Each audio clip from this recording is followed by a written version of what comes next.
So, okay, fine. So, like the market you're in at the moment, the tech Yeah. scene, like you explained, Yeah. what's the growth you see for it? I mean, we have big unemployment numbers in the country at the time. Mm. We have the kind of government that we have, Mm. which I think, yeah, here and there, I mean, there's some loopholes, but we have to be optimistic. There is progress somewhere down the line. Yeah. I mean, and like the tech scene is opening up. Google is doing a good job. I mean, they're really moving in seriously. And I mean, there are a lot of new startups. Iroko is doing good. Yeah, Paga is doing good. Paga as well. Yeah. Then Yeah. I heard hotel.com.ng, Yeah, Waka Now, and all yeah, those guys. Yeah. Yeah. I mean, it's adding validity to the fact that, entrepreneurship could work, right? Now, Yes. the question I want to pose to you is that, how do you see the whole, whenever you talk about Nigeria and the internet, those numbers creep up, 419 and everything. Yeah, but the thing that it's our problem, we have to fix it. So, Yeah. what do you think about it? I mean, what is your view about it? Things like that is basically with time, because those things are there, and people, there are a lot of good things happening in Nigeria, Yeah. but somehow the bad things are the ones that kind of always tend to go up, more than they should. Yeah. And with all these companies starting up right now there are a lot of people. I think it's more of government putting more support and stuff. Yeah. Because there are a lot of people that have got a lot of ideas. There are a lot of things up. There are a lot of young people. Yeah. That love technology. They are doing things. We just need to support them. And I feel it's just a matter of time. Yeah. And like you said, Iroko is one of the companies that that have actually, in regards to using technology, they kind of. I mean, it was a big market, and they tapped it, and they really did it. I mean, I'm happy for them and the funding and everything. I mean, it really shows that. I mean, it's out there. Because right now, actually, I do go for, like I said, I do go for some events here, about Africa and conferences and stuff, and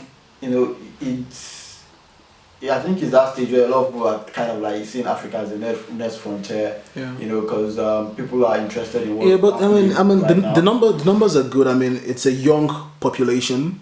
Like Nigeria, for example, with the last numbers that they released, I mean, we know how those numbers go. But with if the last numbers are anything to go by, the 3/4 of the population is below 35 years old. Yeah. Right. True. Yeah. And it's a relatively young. It is, and that's why I think we need to kind of try to foster entrepreneurship, not just technology, but entrepreneurship, enterprise in Nigeria, because there's huge amounts of unemployment, and there is no way, like even if we want to create jobs, there is no way we're able to create jobs for so many people. Is by encouraging people to go into solo businesses, Entrepreneurship. Just getting into business, encouraging people, building a support for them, kind of having this platform to help people. That's what, like here in the UK, there are a lot of things that the government do. There are a lot of, not just the government, but they kind of support people that are doing things like that. Startup UK and things like that are around there. So we just need things like that to kind of help, because that I think that's the way that we can actually progress in Nigeria. That will make it very easier than trying to create jobs alone. Yeah. Well, that's good. The thing that my own view is that, I mean, the country is so big, like we have the multiplier effect. So anything that happens will be multiplied, really. And the whole internet business, I believe that with these new companies, they're really adding value to the fact that there are, just like any country, like any other business, there are the good parts and the bad parts. But if we can magnify the good parts, then they can actually outweigh the bad parts. Then people will actually see Nigeria for a very industrious market, that the internet is actually booming, and not the whole. Because I think that people sometimes they try escaping from the fact that it's been there, but we have to fix it. I mean, we're inheriting it. We have to fix it to go forward. So I think that is. I think if we keep putting out these good internet businesses out there and keep making it happen, then over a period of time, people will get to understand that it's just like any other economy, that there are the good parts and there are the bad parts, and the good parts outweigh the bad parts. So maybe in that way we would possibly solve that problem. And there are even there's this company, I can't remember their name right now, and they're based in Nigeria, and they developed softwares for businesses and stuff, and they're selling those softwares. They have their web software. They're selling these applications in in the UK, in America, but they are working in Nigeria and they're based in Nigeria. So these are kind of the things that and it's good, with internet and technology, it's kind of opened the world for everybody. So you could work from anywhere in the world. You could develop products that anybody anywhere in the world could use. So it is a huge opportunity, and I think it is a huge. If you the numbers will never lie. I mean, it's above 150 million. Yeah, it is a huge market, and one good thing I believe in Africa is that we have this advantage to correct a lot of mistakes that the West made, right? In the sense that we can leapfrog some technologies and just move straight. I mean, many people would not have to use a fixed line. They already moved to broadband immediately. Many people would not have to buy a PC. They'll move to a tablet immediately, and many people would have and the smartphones, I mean, the proliferation is actually coming down too much that you could get an ice cream sandwich Android phone for possibly maybe $50-$70, who knows.